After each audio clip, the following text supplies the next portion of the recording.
미국 전문가, 대표 전문가, 아산정책연구원의 김준일 박사님 나와 계십니다. 네. 안녕하십니까. 안녕하세요. 네. 늦어가지고 헐레벌떡 방금 들어오셨어요. 원래. 많이 막혀요. 청취자분들 빨리 준비하셔야 됩니다. 원래 저랑 같이 이 방송을 시작했어야 되는 건데, 네. 앞에 내용을 전혀 못 들었어요. 네. 김동석 이사님 말씀은 이제 우리 언론에서 이제 여야, 그러니까 공화당, 민주당 다 포함된 의회 지도자 간담회 2시간에 대해서 네. 그게 어떤 의미를 갖는지 이제 크게 보도가 안 됐는데 그럼 있었다. 네, 이게 잘 진행됐다 정도였지. 근데 김동석 상임이사 미국에서 이 의회 만남을 계속 추진했고 밀었던 그런 운동을 했던 이분의 입장에서 보자면 그 여야 공화당 민주당 지도부가 한 번에 다 모이기도 굉장히 힘들고 실제 뭐 대표나 하원 의장이나 주요 인사들이 왔고, 그리고 그렇죠. 집중적으로 질문 공세를 공격적으로 했는데, 원비어 사건도 있고 해서. 네. 그리고 이제 북한과 유화적인 제스처를 취한다고 하니까 미국과 전혀 다른 방향으로 갈까봐. 근데 실제는 굉장히 그 답변도 잘 됐고, 네. 그래서 대단히 성공적이었다. 미국에서 보기에는, 교민들이 보기에는. 그렇죠. 그 부분부터 똑같이 평가하십니까? 네, 저도 뭐 굉장히 좋았던 것 같고, 일단, 모였던 사람들 몇 면이 저는 이제 하원도 봤지만 상원이 사실은 외교 안보 쪽은 더 힘이 세거든요. 네, 상원 그래요? 보면은, 예, 그 하원은 이제 보통 일반 사람들의 생활을 예산, 뭐, 경제 그렇죠. 문제. 세출, 세입. 소상공인, 뭐. 그렇죠. 예. 이제 인디비주얼, 약간 개인들의 어떤 삶을 좀 봐야 되는 거고, 상원 좀 거시적인 시각에서 네. 나라를 이끌어라. 외교 안보 같은 것들. 예. 예. 그래서 보면은 뭐 맥케인이라든지 밥 코커, 지금 외교위원회 이제 위원장이고, 미치 메커넬, 공화당의 이제 상원 대표. 그래서 다들 많이 모였더라고요. 그래도 한 자리 라이언은 넘버원 아닙니까, 사실. 차기 주자. 라이언이 예. 하원에서의 하원 의장으로 이제 넘버원이죠. 그렇지만 아니, 차기 주자로도 넘버원 아닌가요? 차기 주자로도 얘기가 나왔는데 몸이 좀 아프다는 얘기를 들었어요. 저는. 네. 그래갖고 그런 디테일한 것까지. 어쨌든 유력 인사들이죠, 다. 그럼요. 네. 정말 유력 인사들이고. 근데 구체적인 그 대화 내용 일부만 나왔는데. 네. 제가 그 자리에 있었던 사람한테 간접적으로 들었는데 그 투표를 굉장히 잘했다. 네. 잘해서 자기가 깜짝 놀랐다. 근데 깜짝 놀랐다고 하는 분의 평소 실력이 약간 의심스럽긴 하지만 대답을 굉장히 잘했다는 평가를. 예전 분하고 비교해갖고 깜짝 놀란 건 아닌지.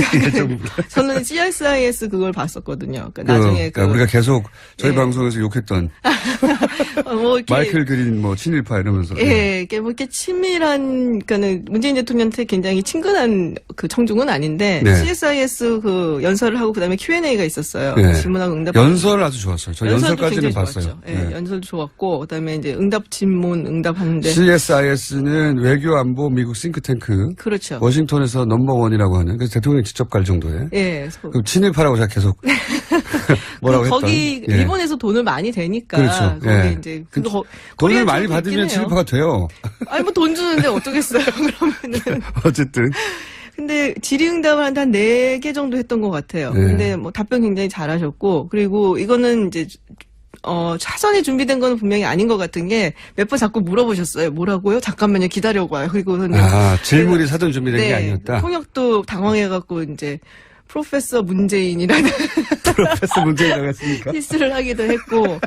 근데 제가 대부분 프로페서가 오는 자리니까 거기가. 근데 아니 문정인 특보하고 이제 헷갈린 거예요. 그렇군요. 예. 그리고 그래서 제가 그 예전에 그 박근혜 전 대통령 때의 그 클립 다시 한번 봤어요. 네. 그거는 이제 딱 준비된 티가 좀 많이 나더라고요. 질문을 미리 받아갖고. 국내에서도 기자들이 청와대 안에서도 준비된 질문 아니면 안 하는데 거기까지 네. 가가지고서야 뭐. 그렇죠. 그래서 글쎄 뭐 응답이 굉장히 좋았어요. 제가 듣기에는. 그리고 굉장히 강력하게 이야기를 했고 뭐 여러 가지 이제 미국 측에서 특히 이제 CSIS 같은 그런 보수적인 성향을 가진 곳에서 보기에 약간 미심쩍다. 뭐 이런 부분에 대한 얘기를 굉장히 단호하게 대답을 잘 하셨어요. 본인이 보시기에. 네.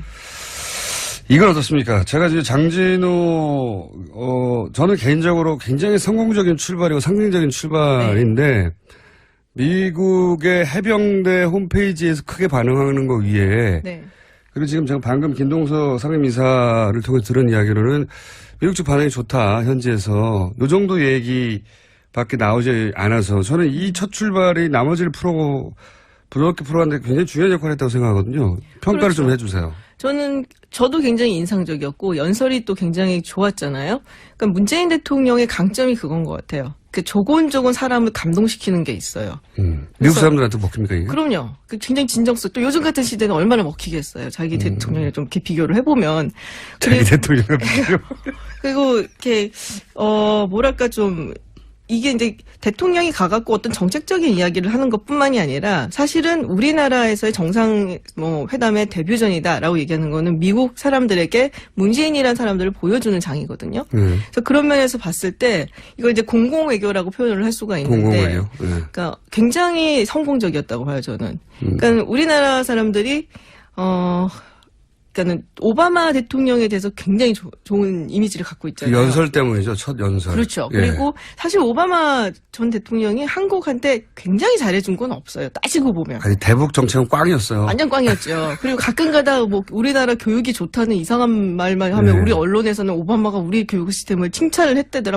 그러니까 우리 좋아하는 오바마의 것처럼 전략적 인내가 무슨 정책입니까? 그냥 아무것도 무시, 안 하는 건데. 네, 상무시 이건데 그냥. 네. 그래서 이미지가 근데 워낙에 좋기 때문에 오바마 대통령이 뭘 해도 그냥 좋아 보이는. 그렇죠. 우리나라로 한정해서 얘기하면 세계적인 인기가 있는 대통령이지만 우리나라 특히 대북 정책에 관해서는 물론 뭐 상대방이 우리 보수 정권이었기 때문에 특히 그 네. 기간 동안 딱히 할 수 있는 것도 많이 없었겠지만 대북 정책은 꽝이었어요.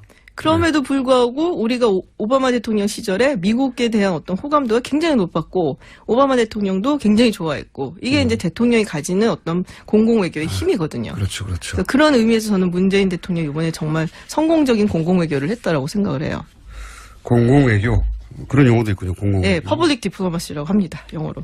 전문 용어로. 네, 전문 용어로. 그렇게 대중을 상대로 해서 네.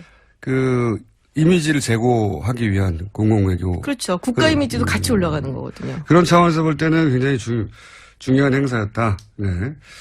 트럼프 대통령도 이 장진호 연설에 대해서 언급을 했다고. 예, 굉장히 감동적이었다, 좋았다. 누가 봐도 사실 감동적이었죠. 거기서 눈물 짓는, 노병들도 있었고. 그 드라마 같이 연출이 사실 이렇게 쫙 됐었잖아요.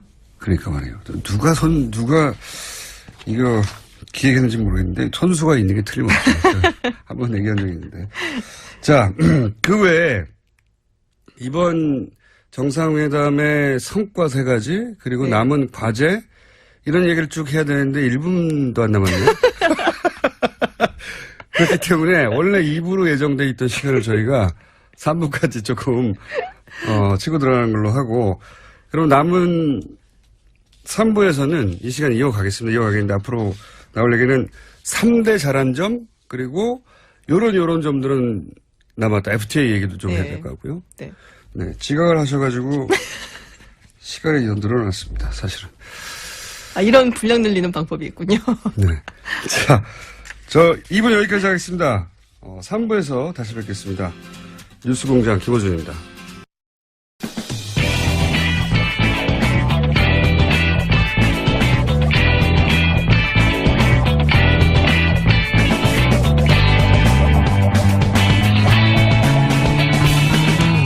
김어준의 뉴스공장.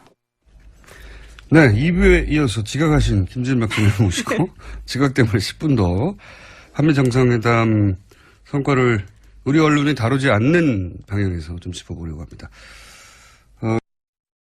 2부에서는 미국의 김동석 이사님과 여야를 포함한 상하원, 미상하원 의원들을 2시간 만난 것이 굉장히 큰 의미가 있었다라고 이야기했는데 그 상황 자체가 좀 이례적이긴 합니까?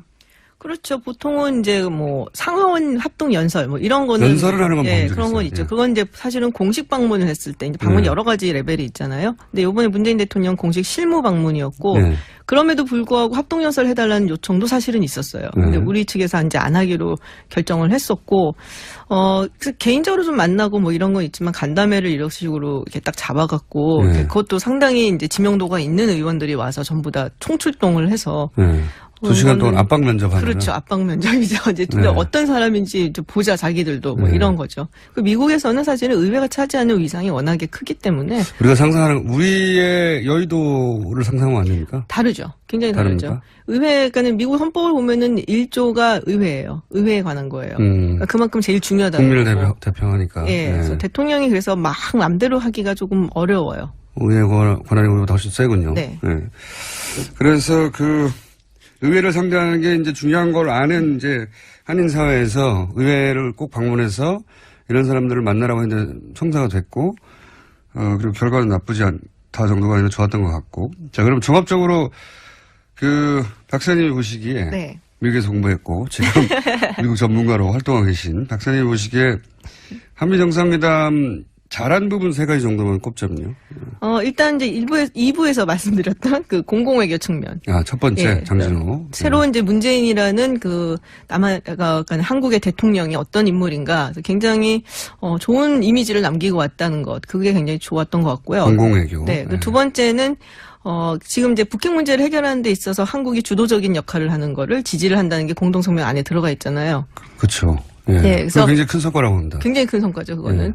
사실 그게 이제 예전에서는 1998년도에 클린턴 전 대통령하고 김대중 전 대통령 네. 정상회담 때 그 얘기를 딱 했었거든요. 클린턴 네. 전 대통령이 이제는 한국이 운전석에 앉아라. 미국은 네. 이제 조수석에 있겠다. 표현을 그렇게 했죠. 운전석. 네. 예.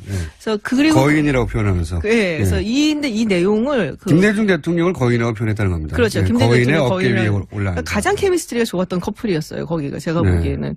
근데 문재인 대통령이 또 요 부분을 굉장히 강조를 많이 했었어요. 선거 캠페인 할 때도 워싱턴 포스트라든지 이런 외신 기자들하고 인터뷰를 할 때도 한국이 주도적인 역할을 해야 된다. 주도권을 가져야 된다. 너무 당연한 얘기인데 사실은.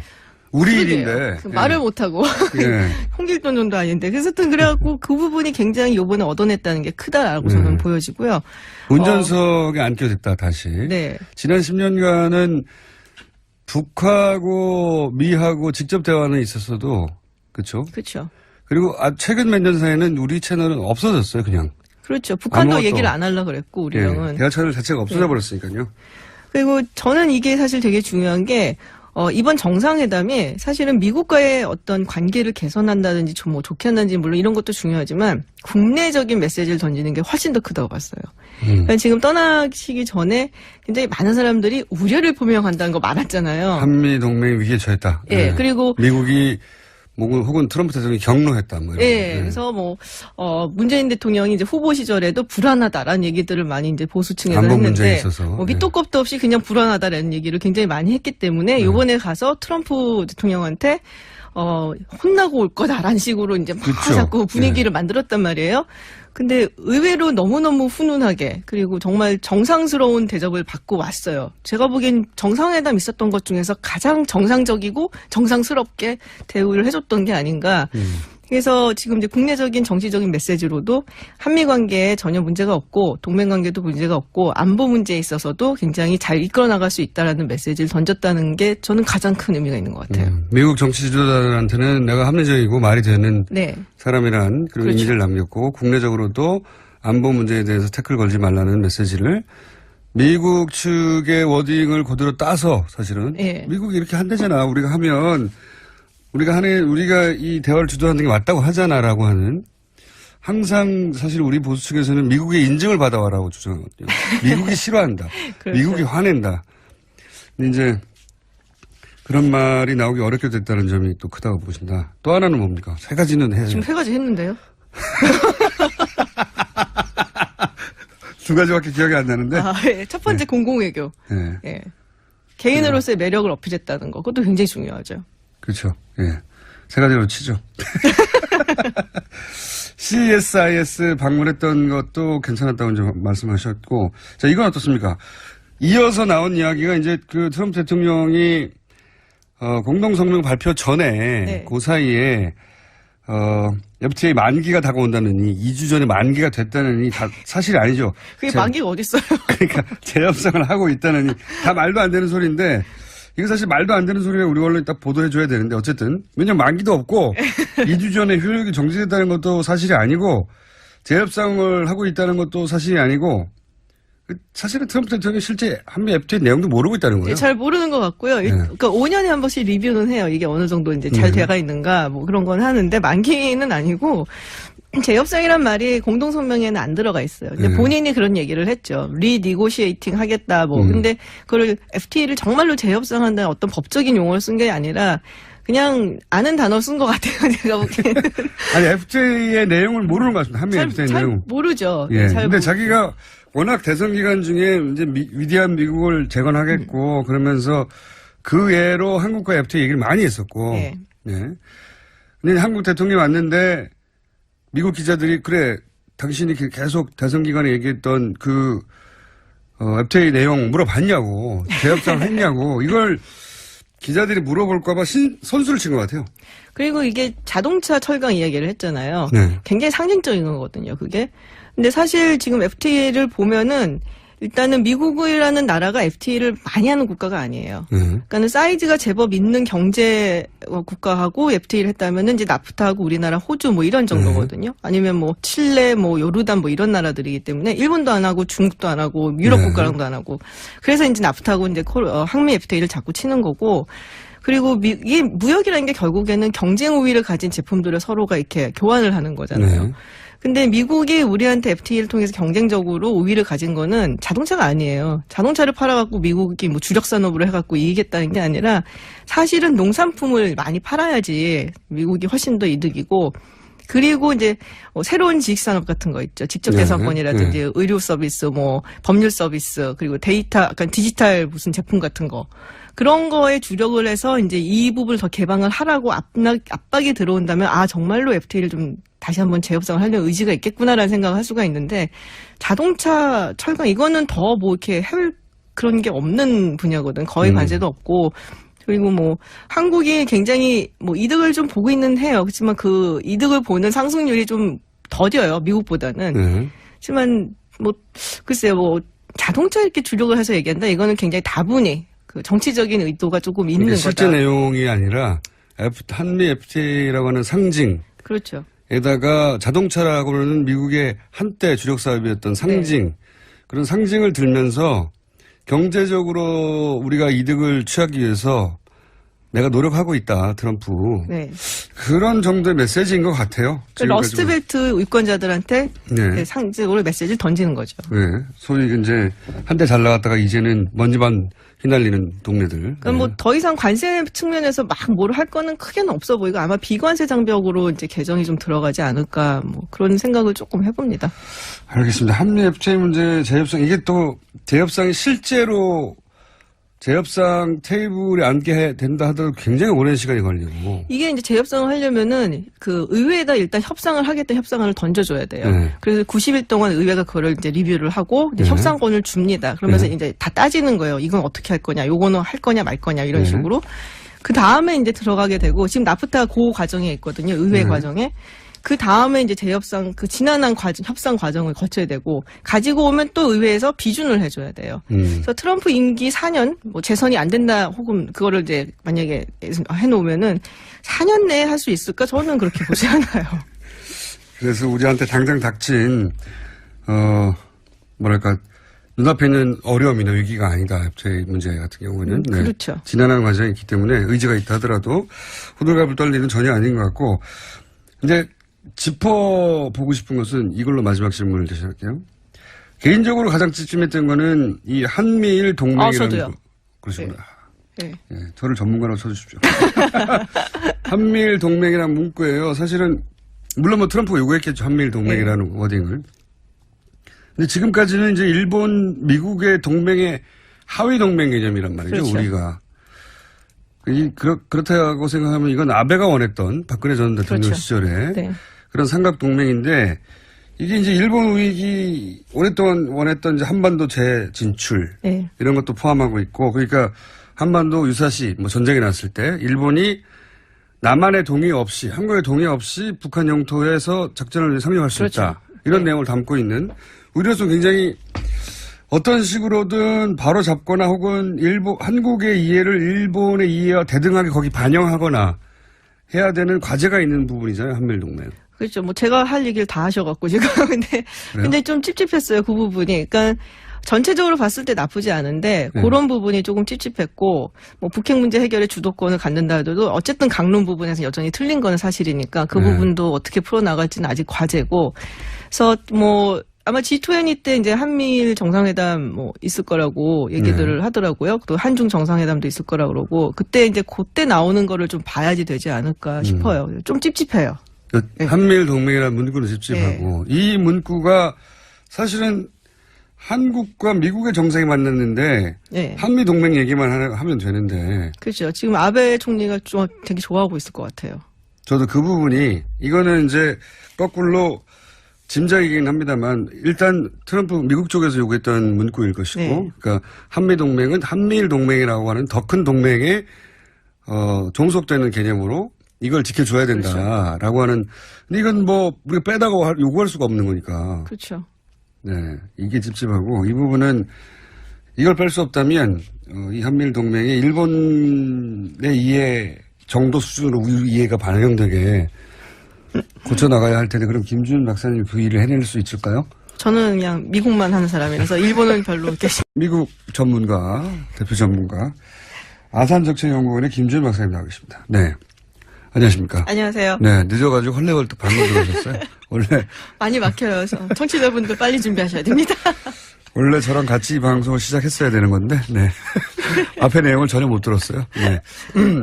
김동석 이사님 말씀은 이제 우리 언론에서 이제 여야, 그러니까 공화당, 민주당 다 포함된 의회 지도자 간담회 2시간에 대해서 네. 그게 어떤 의미를 갖는지 이제 크게 보도가 안 됐는데, 그럼 있었다. 네, 이게 잘 그렇죠. 진행됐다 정도였지. 근데 김동석 상임이사 미국에서 이 의회 만남을 계속 추진했고 밀었던 그런 운동을 했던 이분의 입장에서 보자면 그 여야 공화당 민주당 지도부가 한 번에 다 모이기도 굉장히 힘들고 실제 뭐 대표나 하원 의장이나 주요 인사들이 왔고 그리고 집중적으로 질문 공세를 공격적으로 했는데 원베어 사건 듣고 해서 네.